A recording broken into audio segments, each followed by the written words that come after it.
Okay, everyone, welcome to the second session of the Math Camp, which is how to prove. So, our start of the course will be about proving. Then we also need to talk about the motivation again, which is why do we need to prove stuff? Why is it really needed in our understanding of math and economics? Well, the reason is very simple. As noted in the slide, the days of tedious calculation is, just tedious calculation is over. Although we do it every day. So much of economics is about persuading others with your logic. And you'll learn this as you go, as you strive and more indulge into your learning in economics in graduate level. And this logic is usually math-based. And this logic in math is usually written in proof.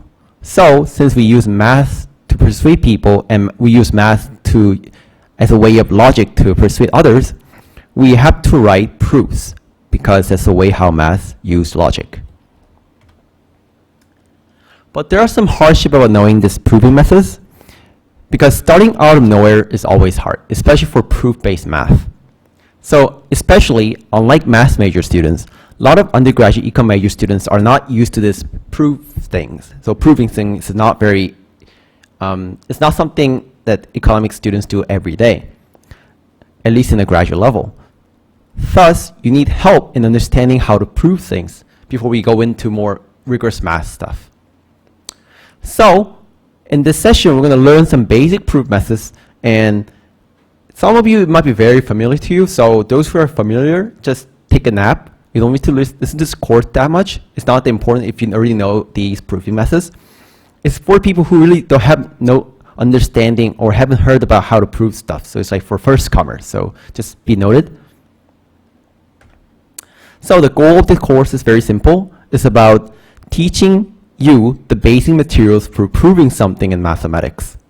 So I'm going to give you some very simple techniques and some notations that arise frequently when you're proving stuff in mathematics, and I'll tell you so that it will help you as you go. So I'll be giving some example to understand and to tell you about these proving methods. So throughout this session, we'll be using this very simple example. And there will be a bit of a variation along the way of this example. So the example is as follows. It's if x plus 1 is 4, then x is 3. It's very basic, right? You can easily see that already that this is correct. But basic always allows us, but learning about basic stuff always allows us to clearly see what we're doing. So we'll be starting from very basic example to learn about the techniques that you use in proving something in mathematics. So it's your time now. So as I put, the example is if x plus 1 is 4, then x is 3. So come up and solve this problem as rigorously as possible, at least in your logic and in your mathematical logic. I can assure you there's no right answer. There could be more rigorous answer, but there is no one right answer. So, and if you solve it, I'll buy you coffee. And this is really, I'm going to buy you coffee. So, and if you're taking the videos, even if you can also send me like the way you how you solve the problem, and if you show it to me by email, I'll also buy you copy some other time, okay? So I'll give you some time so that you can solve this question.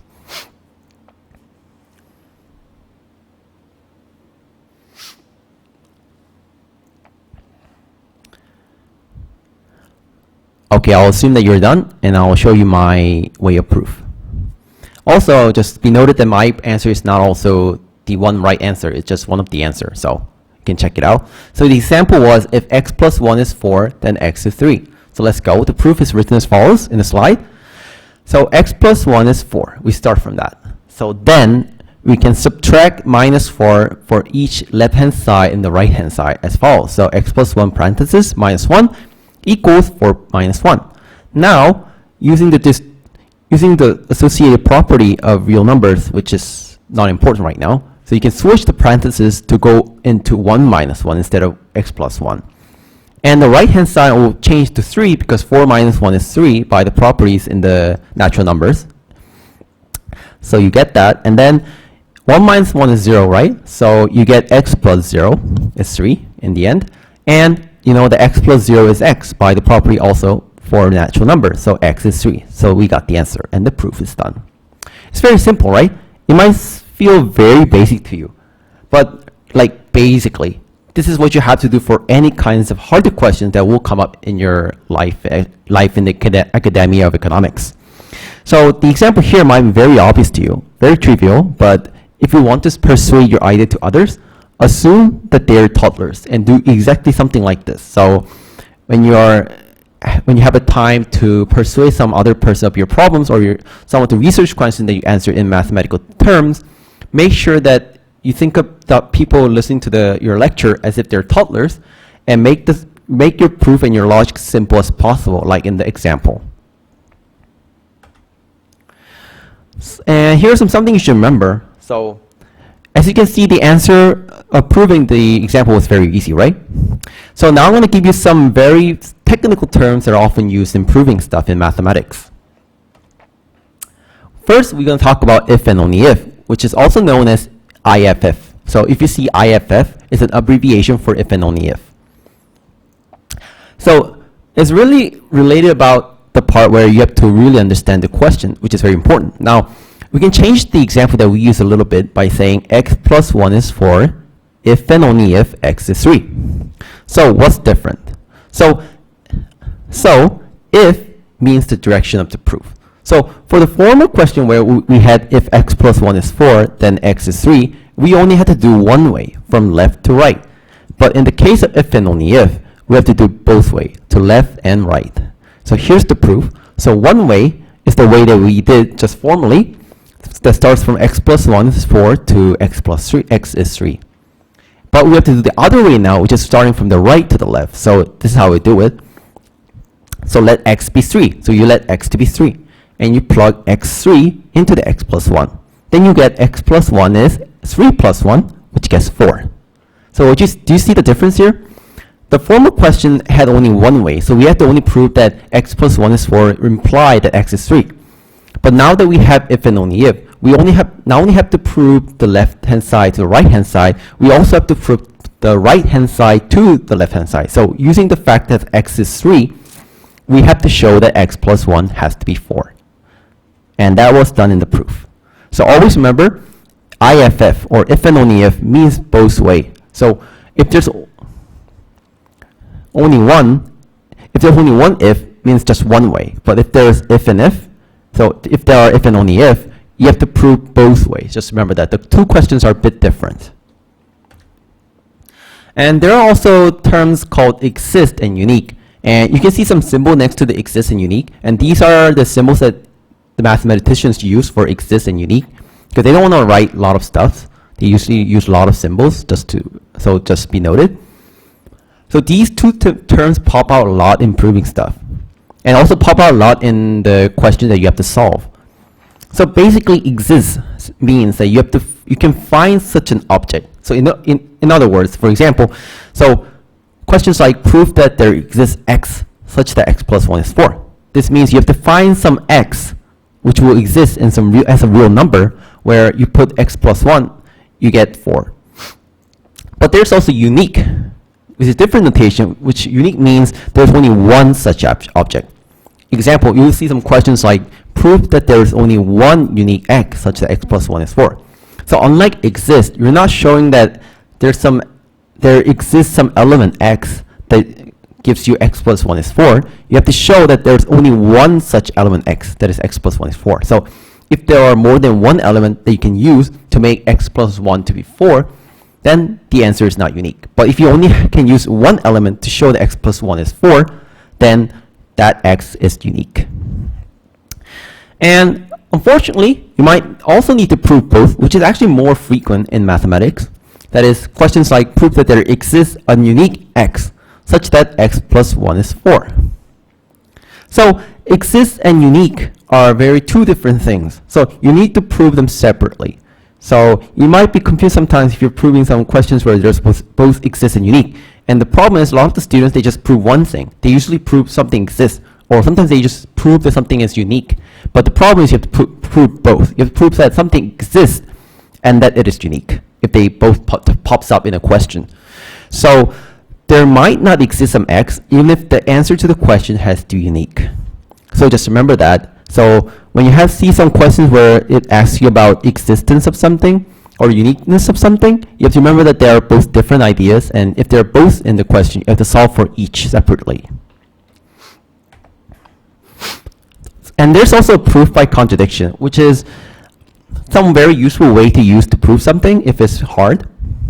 So sometimes right paths can be excruciating. So what I mean is that sometimes just proving, like if you remember our example, it was x plus 1 is 4, then x is 3.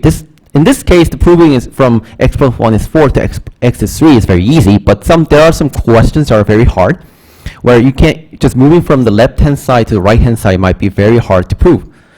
Fortunately, there is some detour that you can use to prove something, which is just assuming the proposition to be false.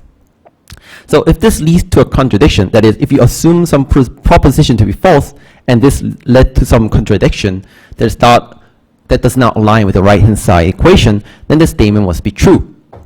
This might be confusing, so I'll give you an example to show how this works. So we have the same example, which is if x plus 1 is 4, then x is 3. So now we're going to use proof by contradiction to prove this, which is as follows. So we suppose that the x is not 3. So what you can see is that we're assuming the proposition to be false. So in the example, we said x has to be 3 in the case of if x plus 1 is 4. But now we're saying is, no, it's not true. Let's suppose that x is not 3 and see what happens. Then you can check that x plus 1 is 4 becomes x plus 1 minus 1 equals 4 minus 1. So we basically just subtracted 1 for each left-hand side and the right-hand side. And what you get is you get x plus 1 minus 1 is 3. And then you get x plus 0 is 3. Then you get x is 3. And this is contradiction because we already supposed that x is 3. But then if we solve for the x plus 1 is 4, we got x is 3. So this is a contradiction because we suppose that x is not 3, but x turned out to be 3. So x must be 3. So this is the way how we do to prove by contradiction. It might be a bit confusing for if you're very new to this idea, but you can check out some more in the Googling. You can also ask me questions if you don't get it. But this is how we do it. So we basically say that the proposition, the example stated, is a false, and using this we drive a contradiction. And if this leads to a contradiction, the proposition we assume to be false has to be true. So that's how we do it. And we also have proof by contraposition. Maybe it's contrapositive. I'm not sure which is the right one. So there are also other ways to easily prove something if proving it in a right path is hard. So interestingly, what this is if x plus 1 is 4, then x is 3 is true. Then if x is not 3, then x plus 1 is not 4 must also be true. So what you can see is that we basically switched the left-hand part and the right-hand part, and then we made it into negative. So our formal example was if x plus 1 is 4, then x is 3. So what we do is we switch this to be x is not 3. If x is not 3, then x plus 1 is not 4. And if the former composition of the statement is true, the second part is also true. So if you think that the formal question is harder to solve, you can actually use the second part to prove that the first one is true. So sometimes solving the question this way, taking this sort of detour, is a lot better because sometimes it leads to a better and easier solutions for the proving part. So try, if you're stuck proving it in the right way, right path, just try to switch it and prove it by contraposition. And if the contraposition turns out to be true, then your formal question is also true. And obviously there are a lot more than this. There are tons more techniques that can really help you when proving stuff like induction, etc. But unfortunately, we do not have all day to show you how these techniques work out. So you can check out the rest as you go. So you can Google your stuff to learn more about these proving techniques like in mathematical induction and other sort of proof that you need. I just provide you with very basic proving methods that might really help you. But there are some more that can really help you when you're proving stuff. But I feel that you're more than prepared with what I've just told you. So just remember these sort of proof methods and remember them even if you're solving very harder question than the example that we just used, you use the similar proving method to solve it. So always go back to the basic to learn about how to prove stuff. And this is just some homework, and before we start, I'll give you some attendance code for the session, which is 12. So it's 12. So I hope you can see it. The attendance code is 12.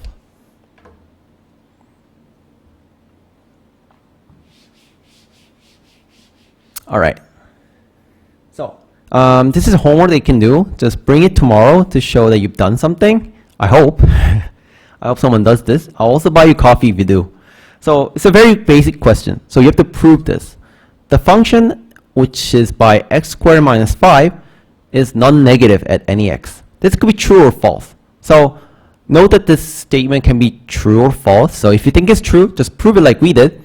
And if you think this is false actually, which means that this is not correct, write some case where the statement does not hold. That's the way you prove for something that is false. So if you want to prove something is true, you use similar proving method that we just did. But if you think that the statement is false, you have to find some cases where you can use it to show that actually this statement does not hold.